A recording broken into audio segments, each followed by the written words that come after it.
Welcome to the Travsessed podcast. It is Tuesday. You know what that means. It is the Traveler Quick Tip of the week. We are your hosts, Kim and Aaron. We are healthcare travelers and the creators of Travsessed. Travsessed is an on-the-clock, off-the-clock resource company for healthcare travelers.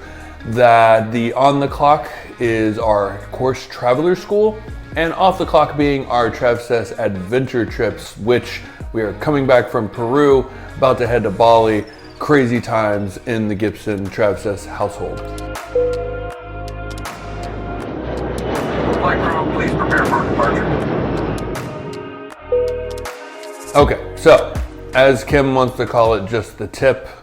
We said that last week. I didn't know we had already said that. No, we play that around. That idea, like, literally was a light bulb moment that went off in my head when you were just doing the intro. I'm like, I know. How awesome. But, you know, it was Traveler Quickfire, then it was like Traveler Quick Tip, and every time we close out one of these podcasts, it's like 50 first dates with you, as we always say. Yeah, you never remember. I keep it fresh and interesting, and I don't remember anything, so it's like the first time with me every time. Yeah. Just the lovely tip. Okay.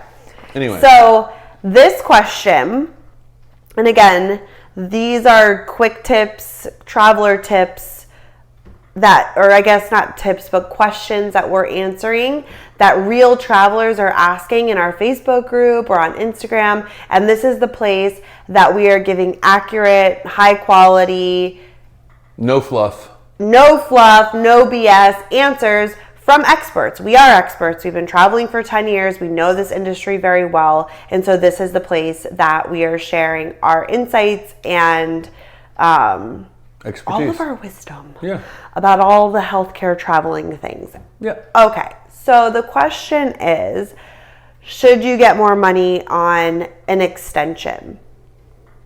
And this is something we've been talking about for years and years and years and years and years.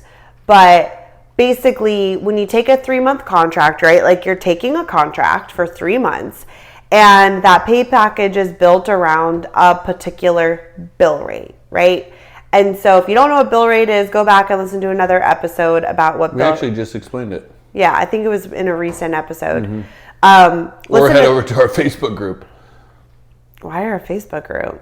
Facebook group has 5, 6, 7, 8 years of videos. Or actually, it's way easier to just go to our YouTube channel and type in bill rate. Oh, very true. Because we actually have a video there. Wow, I forgot about that too. Way easier than the Facebook group. Very true. Because I feel like all the videos get so clouded and cluttered in the Facebook group that it's hard. Like Hence the reason we started this podcast. Well, right, because it's like we've talked about everything when it comes to healthcare traveling, like in our course, in our Facebook group, on YouTube.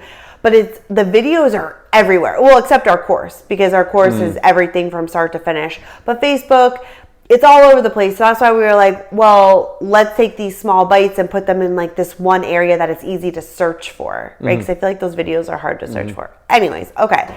So it's based on a particular bill rate, which then establishes your pay package for those 3 months. Great. So when your contract ends, a lot of times we'll decide to extend because you don't feel like picking up and moving again, or you like your job and it's like you like the people, you like the area, you're making good money. Or you're burnt out. Or you're burnt out and you just want to break, and you can't fathom the thought of like finding a new contract and driving to a new location and starting over. So we do that a lot. So the question is, when you sign a new contract to essentially do a brand new or a new 3 months or a new 2 months or whatever your extension ends up being, should you make more money on that extension?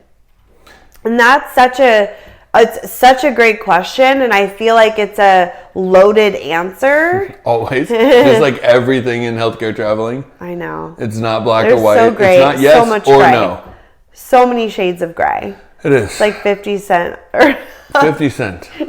50 cent. 50 shades of gray. 50 shades up in this biatch. Yep. Okay. Anyway, do you want to continue? So, listen, this is my take on it. That the goal is, when you sign a contract, you are getting the most amount of money possible up front that you possibly can from the beginning, right? From that bill rate. Based on that bill rate. That's the goal. Okay?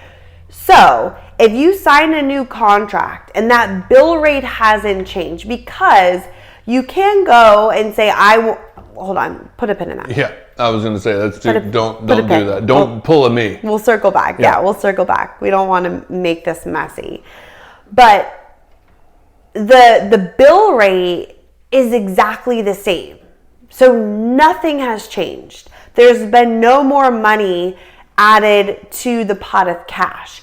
So to all of a sudden get a big raise, right? Because people are like, I'm asking for $10 more an hour and I want this and this and this and a pair of scrubs. And you're like, okay, calm down, fucking Susan, okay? Like, pipe down, pump the brakes, because you sound like a fucking moron. Wow. I'm just going to put it out there. Okay. Like, you sound dumb. Well, you sound entitled and you don't understand the industry. Yeah. Pardon my aggressiveness. That was extremely aggressive. I feel a little aggressive. I just want to start punching stuff. I don't know why. Okay. I am on my period, so I do have hormones coming. Okay. Okay. Awesome. Thank you for that public service announcement. Everyone has one. It's fine. But I do feel a little feisty right now. So I'm sorry, Not Susan. everyone, that wasn't directed towards you. Yeah. Just listen up. This is why we're going to teach you how it actually works. Okay. Because if you all of a sudden got this big raise, you're like, cool, well, if the bill rate didn't change, where was that money to begin with? Because shouldn't that money have already been mine? Where was that money? Was that in my recruiter's pocket? Where did that come from? Because as we know, and if you are in this community, I'm sorry, I'm sick. I'm sorry. You're angry, you're sick, you're I've got a lot going on. Then you should know that there's no such thing as free money. Money comes from somewhere, and that somewhere is called the bill rate.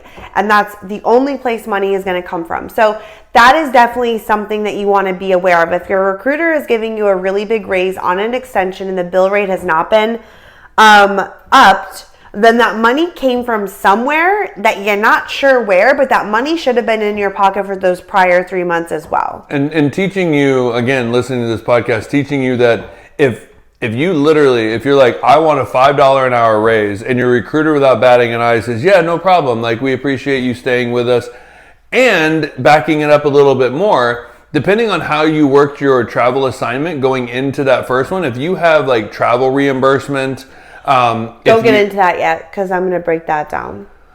Well, okay. So basically, if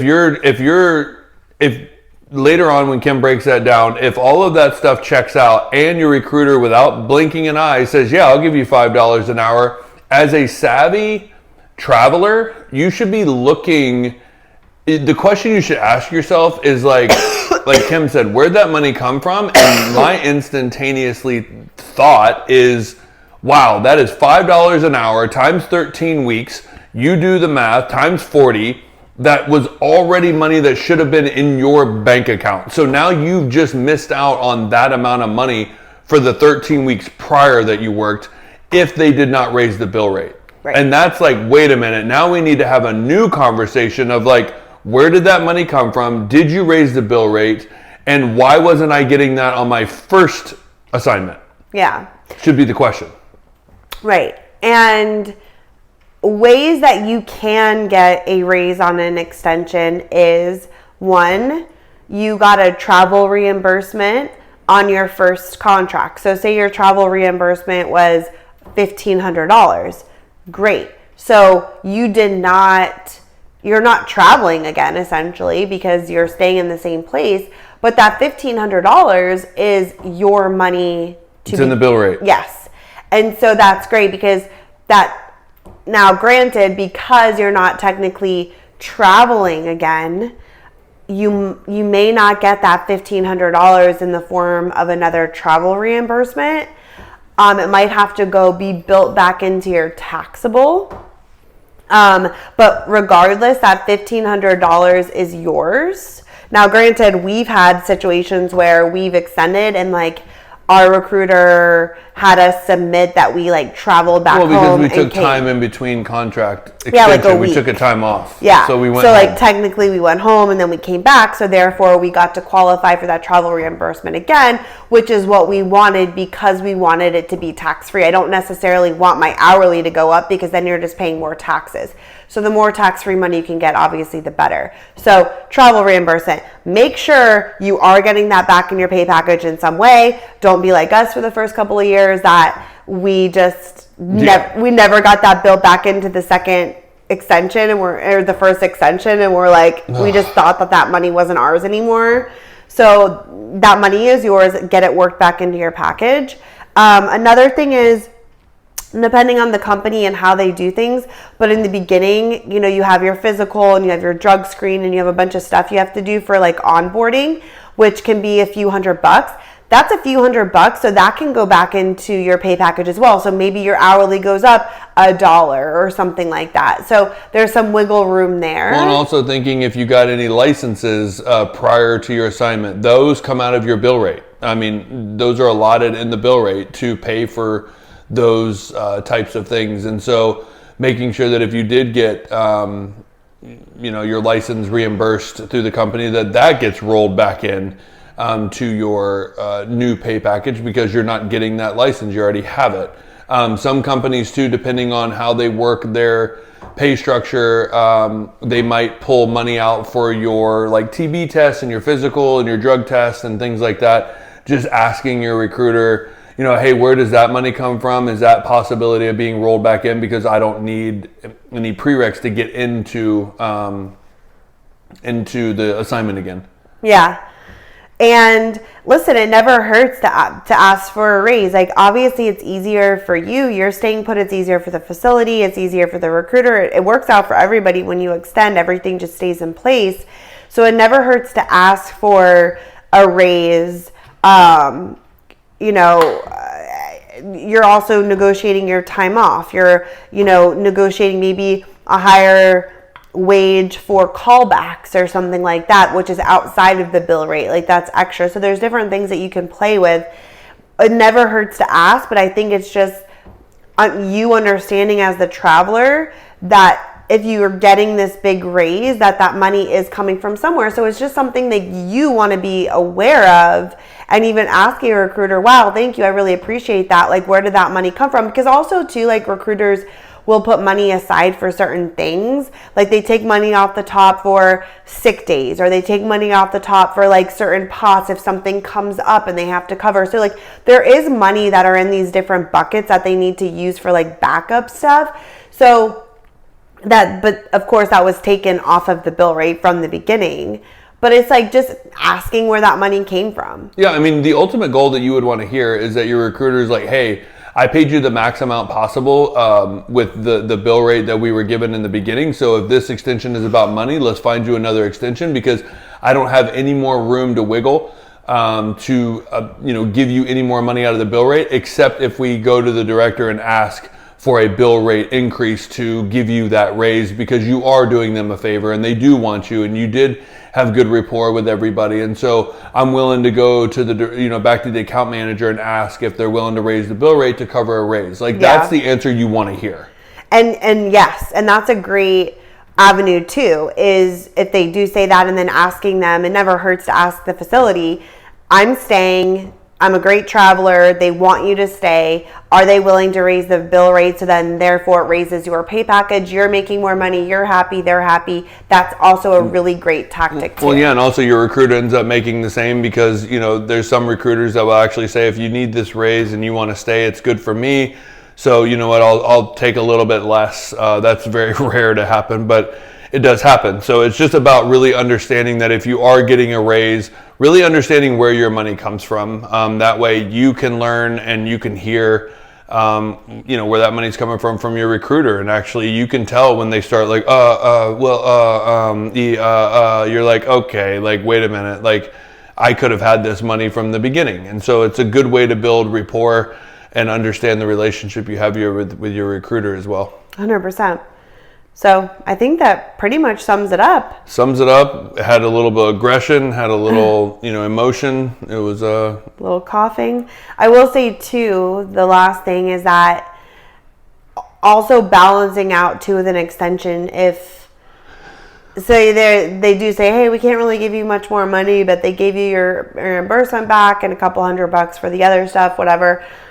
But weighing out your options well, I could extend, and you're going to be saving money because you're not going to be taking time off, essentially. If you're not going to be moving, you're not going to be finding new housing, all the things that come with moving to a new contract. So also being objective and always weighing out all of your possibilities and thinking of what really is going to be the best option for where I am, what are my goals, what are my needs, the money, the time, all of it. I did just think of one last thing too. If a lot of times, if you don't want your hourly to increase because you don't want to pay the taxes on that travel reimbursement, and let's say it was like $500, you can also ask your recruiter, instead of lumping that back into my pay package, there's a CEU that I need to get, or I need my 24 CEUs and I don't want to pay for the book. Can we use that money to maybe, purchase that book and I get reimbursed for that through the bill rate because they paid for a license or something, that it's not that much money to lump back into your hourly. You can ask them to pay for a CEU book or something like that for you. So there's options there as well. Yeah, $100. Okay. Yeah, right. No, I think that pretty much sums it up. If you have any questions, feel free to DM us at Kim and Aaron G. And we will see you inside the Facebook group. Whoop. Oh, if you're listening to this, we're going live on Sunday. This coming Sunday, I think it's the 9th at 11 a.m. to do a live talk.